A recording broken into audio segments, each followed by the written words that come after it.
Yeah, yeah, yeah.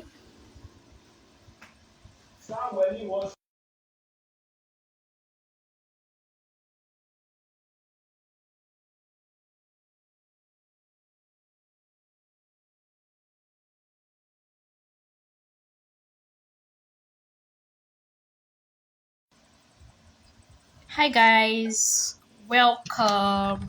As soon as I have 5 people on the live, I'm just going to start because there's quite a lot to cover. But ma, good evening, ma. Lol, lol. Don't even start. Don't even start. Hi, Angela. So the moment we have 5 people, I am starting. Hi, Ebenezer. Thank you for joining. It's just showing 4 people. Somebody left. The moment we have 5, I am starting. Yeah, I am starting. Yo, we have 5. So I'm just going to give a very brief introduction before I start. Then for questions, if you have questions, please put them in the question section so I can go to them. Hi, Dima, welcome. How can we share the link live? Let me see. I did not know. Hi, Bam Bam. Hi. Mama, I did not see it. Sorry, I'm not a Texas. I do not know how to. But yeah, just tell people I'm live and maybe send them my handle or something, and they will find themselves. Hi. Welcome. Hi, Remy. Hi, everyone. Yeah, hi, Bam Bam. Yeah, I'll probably send you a DM.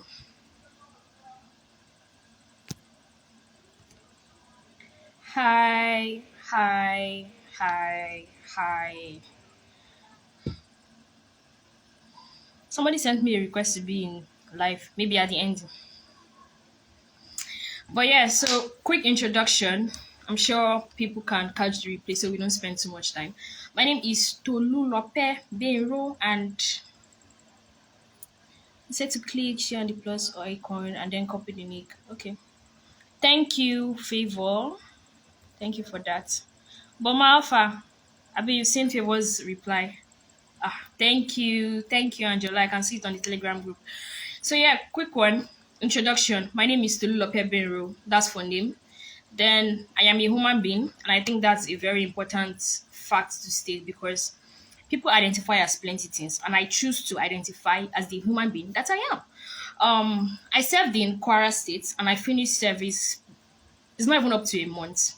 I finished service in November, early November, and today I'm just going to be sharing about NYSC. I'm going to be answering a lot of questions, and for everyone in the Hi, for everyone in the 17th set from Covenant University, I have a message for you. But the message is going to come at the end. So I hope you guys stay till that time. But if you're not here till that time, then you can check the replay. The replay should be available. And the reason I'm going to stay that message at the end is because I want a number of people to be on the call and benefit from it. So if you have questions, please go ahead and put your questions in the comment section. So I'm just going to start by talking about NYSC generally. And yeah, the National Youth Service Corps program, basically known as NYS, is a program where graduates in Nigeria are posted to different states, right? So you could be from the West, maybe you schooled in the South, and then you end up in the North.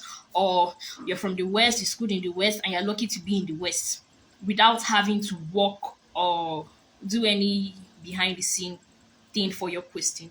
A lot of things happen whether you do behind the scene work for your posting or not. So that's basically where I want to start from.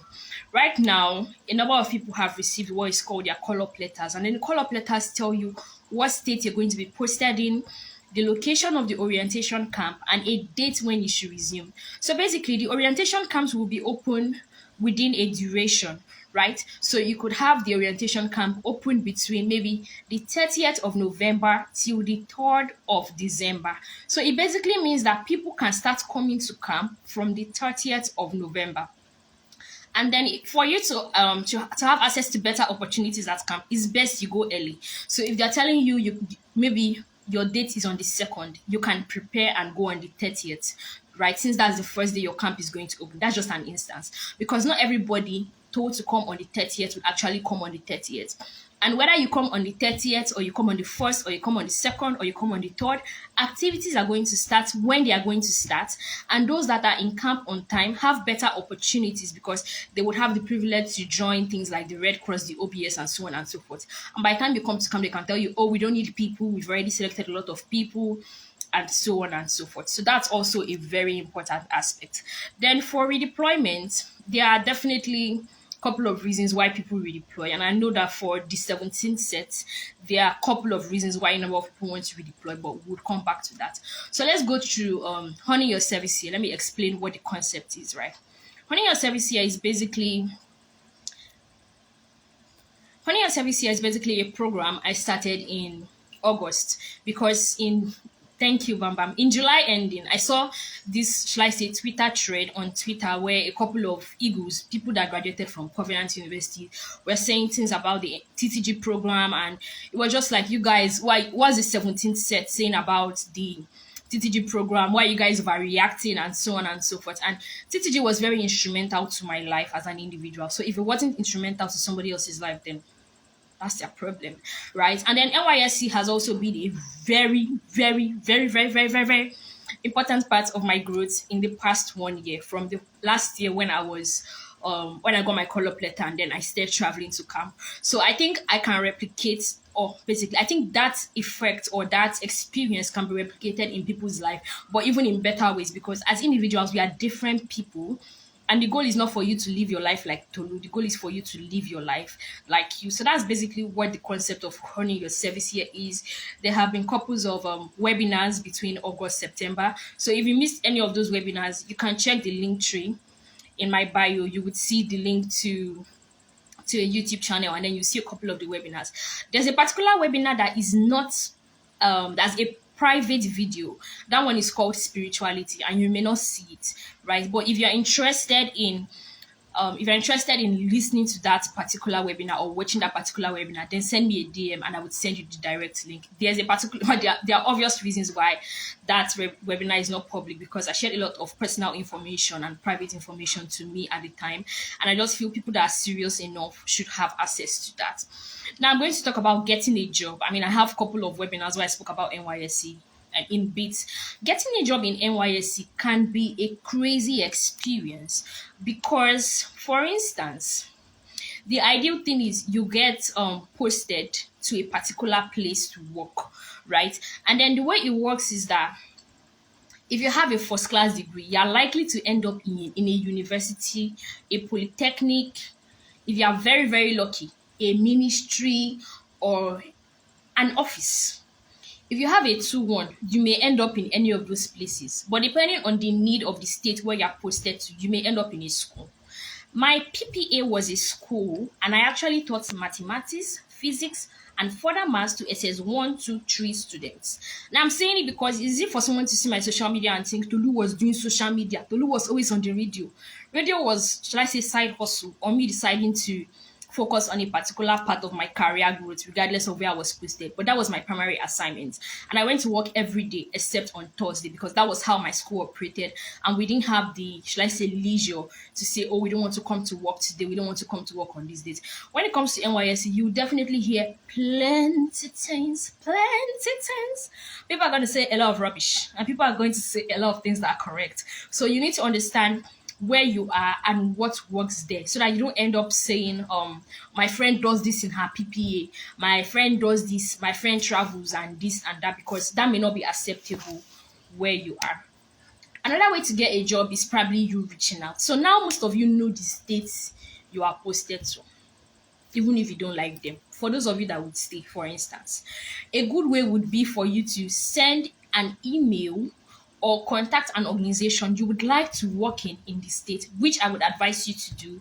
Send them your CV, tell them what you can do, and then the organization decides to accept you. So the organization goes ahead to submit a request letter to NYSC in your state or in the local government where the organization is situated in the state and they say, oh, we want XYZ copper to serve with us. So that way you get posted to the organization, right? If you miss that part, you can let me know so I can come over it again. Now, that is very, very important because not a lot of people get not a lot of people get paid the way they want to. Another thing you need to know is that the way people are seen as graduates and the way people are seen as core members, they are two different things. So when you're a core member, the mentality is that people see you as government property that they can use to work. They see you as a working machine, as an object, something that can be moving up and down and be doing things. But then when you finish NYSC, people actually value you as a graduate. So during NYSC, whether you finish with a first class, you didn't finish with a first class, a lot of people are not going to value you. And I know a lot of people are leaving the country, so you have a lot of talents leaving the country, and organizations will say things like, we want to retain you. That's for some of you that would serve in good organizations. We want to retain you. We don't want you to leave, blah, blah, blah. You also need to know that in life, there are sometimes you need to say no. Not because the opportunity is bad, but because the opportunity is so good that it wants to keep you on a particular level that's not going to allow you to rise. So you can definitely take note on that. And NYSC is also a humbling process. So I'm going to speak briefly on accommodation before I go back to the orientation camp. I know I have not spoken on the orientation camp, and that is on purpose. There's a deliberate reason why I have not spoken on the orientation camp. So for accommodation, when you finish your 3 weeks orientation camp, regardless of whether you choose to serve in whatever state you're posted to, this is a very important tip. Make sure your accommodation is as close as possible to your office. Because that's when you will now understand why they say the prodigal son returned back to his father's house. See, I'm in my father's house. I can decide to be somewhere else. But when I look at the cost of fuel and the place I used to pay 150 for is now 300 naira, I came back to my father's house. So yeah, accommodation is really important because you're going to spend a lot on transportation. One place you would go to a lot is your place of work, your place of primary assignment. So if from your house to your place of primary assignment, you can trek, that is a plus for you. If from your house to your place of primary assignment is 15 naira, it's good. But we are praying for things to be better. But let's now assume things become better and that 15 naira becomes 200 naira somewhere next year while you're still serving. What's going to happen to you? Right? So that particular tip on accommodation is important. Now, apart from agents and everything, I must say this. Whether you are living alone, whether you're not living alone, the moment you enter that house, pray. Pray. Eyes have seen, ears have heard. This thing they used to say about evil spirits and witches and wizards and demons. They are actually places that promote the occurrence, or should I say that supports certain spiritual activities. So you don't want to say the person that stayed in the house was a Christian before. You want to do your own prayer, you want to do your own anointing, and make sure your place is clean and clear. So now I'm just going to talk on the 3 weeks orientation camp. If you have questions, you can go ahead and put them in so that I would answer them as soon as I'm done giving like a brief overview. But if you don't have questions, I'll just continue till I get questions. Now, the first thing you need to know is that going to camp is one thing and you need to be mentally prepared for it. You are not 100% going to be so excited to say, I'm leaving my father's house, I'm leaving my mother's house. It's not like the prodigal son story. It's not like that. Even if they've been putting chain on your neck, on your leg, you're going to be scared because you're going to a new environment. For people going to a new environment, and even if you're not going to a new environment, you're meeting people, so you're not exactly sure of how their values are going to align to yours, how receptive they're going to be, and how those things are going to work out. So you definitely need to prepare for that, and you just need to Boma said pray. Yes, pray.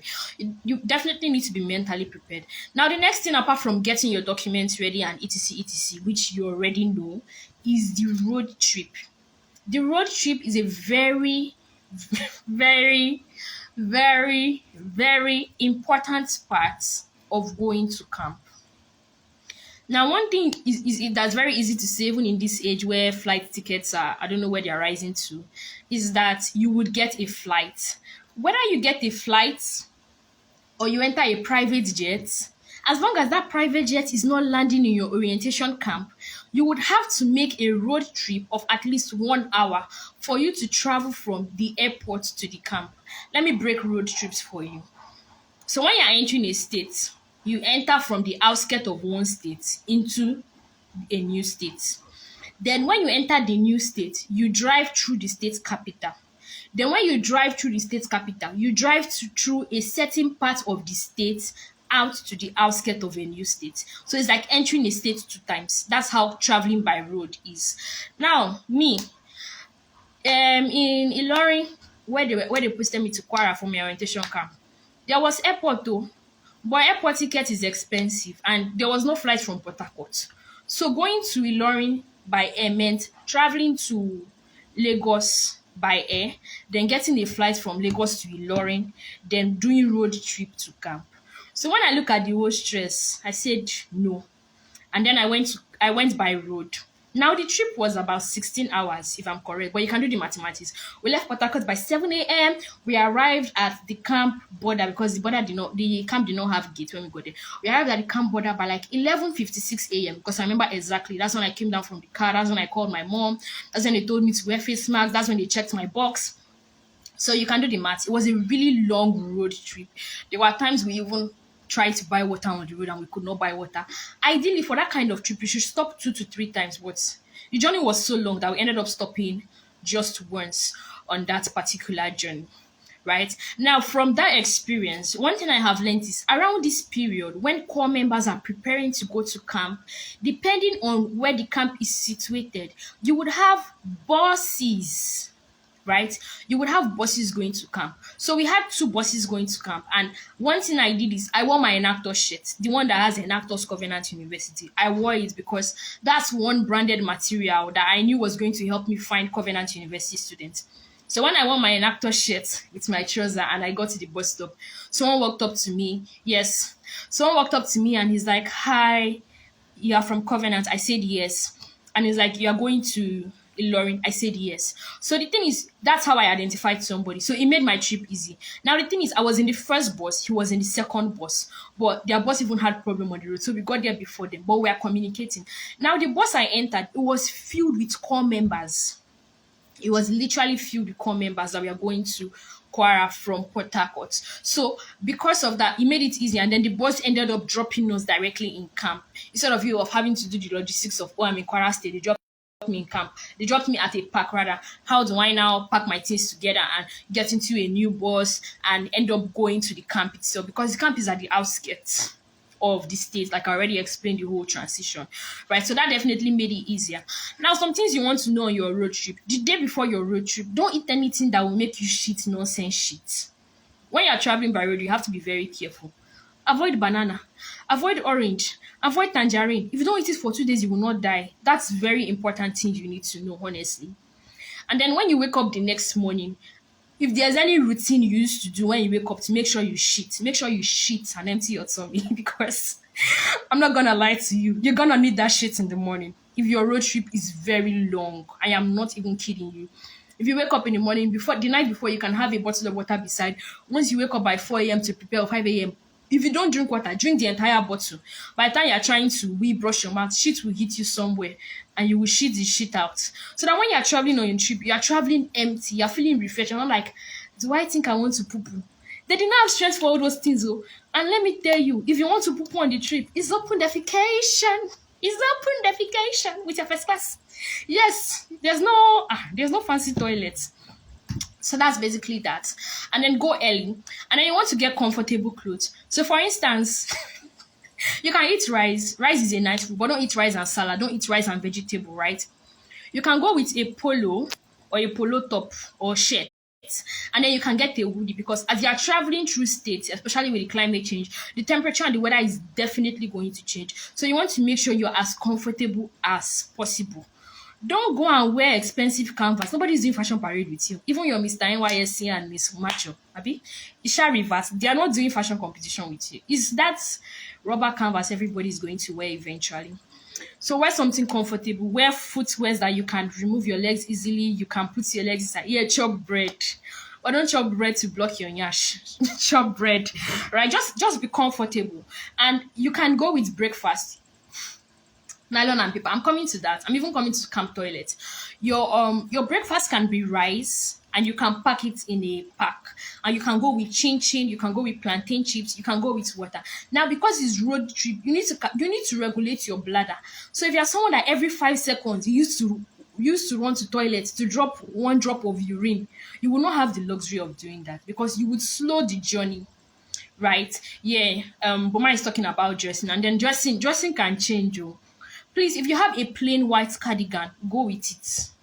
Regardless of how hot where you are is, the temperature is definitely going to be different in your camp. That's one thing you should know, right? And then they will tell you to come with. They may not tell you. NYC is supposed to give you shorts and white polo, but the polos they will give you may not be quality. So please go with quality polo, and you can go with some shorts. Don't let your short be too long. If your short is too long, they will tell you it's too long. That is spots where they want. It's skimpy, skimpy they like. So you you definitely need to prepare for those things. So yeah, once you have feeding sorted out and you know where you're going to stop, I sent a breakdown on the Honey Your Service Here community. If you're not there, you can send a DM. Probably after the meeting, I'll try to put the link in the link tree, or someone can help me drop the link so that you can join the community on when you're going to stop, right? So that you know where you're going to stop and you can prepare to use the toilet. So if you know for the first 4 hours you would stop here, or the first 5 hours, then you can drink. I mean, drink water. I'm not saying drink carbonated drink. I mean, you may want to, but just keep your tummy, I don't know, as neutral as possible. I think that's the right word, as neutral as possible. Yeah, thank you, Boma.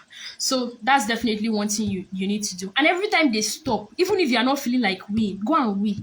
And please wash your hands if you have water available, because you're not going to have as much access to water.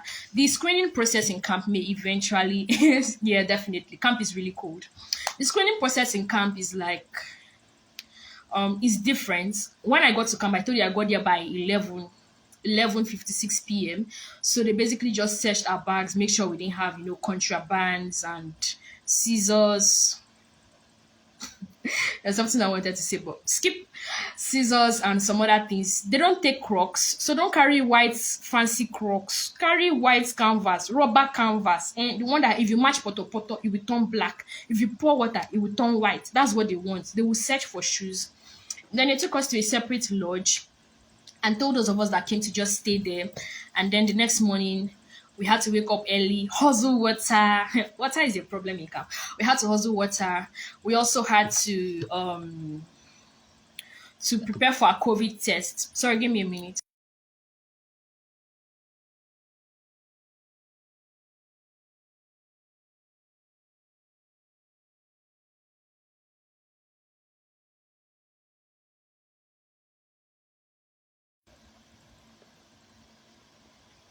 All right. So we had to, screen our documents, then COVID tests, then just a couple of processes. So don't, I like to say your destiny is not tied to anybody. So don't go there and be doing my friend, because we travel together, we must stay together. That's not really how life works. You need people at different stages. And what if you've been vaccinated? You will still do COVID test though. You will still do COVID test anyway. I was vaccinated. I still had to do COVID test. So that's fine. Your camp took Crocs. Okay. So I guess that's relative. My camp did not take Crocs. Then even in camp, there are some camps that they allow you to wear clothes on Sunday. By clothes, I mean colored clothes. Or something that is shall not white. English. Something that is not white, they will allow you to wear on Sunday. And then for some other camps, they will tell you it must be white. You must wear white to white.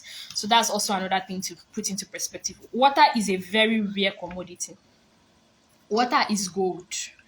And water has never even been this expensive, because across the world, water bodies are drying, right? Not even last year. For instance, in Kwara State, they had a couple of boreholes, but a couple of them were spoiled. So the way we assessed water majority of the time is that we had a tank. You know, this tank that mixed cement. We had a big tank, but it contained water. So the tank would go out of camp. They would fill it with water. It would come back. Averagely, that water tanker, it could fill two GP tanks of about 2,500 liters and half. But the problem is, as soon as they are filling the tanks, we are fetching from them. So water was a very rare commodity.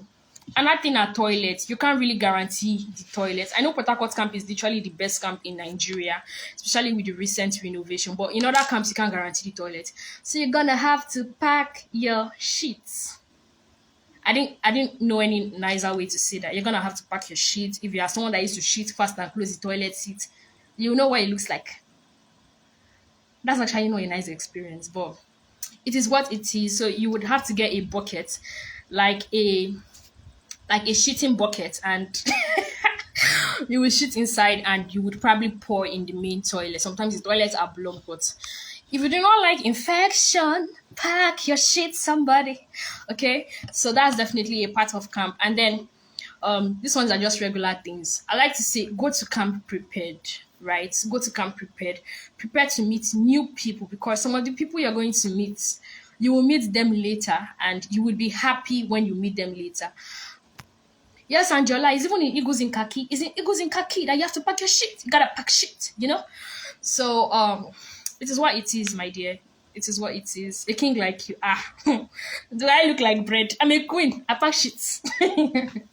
So it is what it is. The health centers or medical centers are not are not so equipped. So if you know you have, certain health challenges or illnesses, maybe you could take a permit so you don't end up camping, because medication they finish for health center, at least for my camp. I can tell you that. Normally they'll tell you don't go with medications, but dear, I took my flagyl, I took my tetracycline. I was not necessarily sick, but I could not necessarily vouch for quality of water, since I knew water was being brought in. So when I eat, I take flagyl so that it regulates the kind of shit that is coming out since I'm packing it. I can't believe I'm having a convenience conversation on human physics.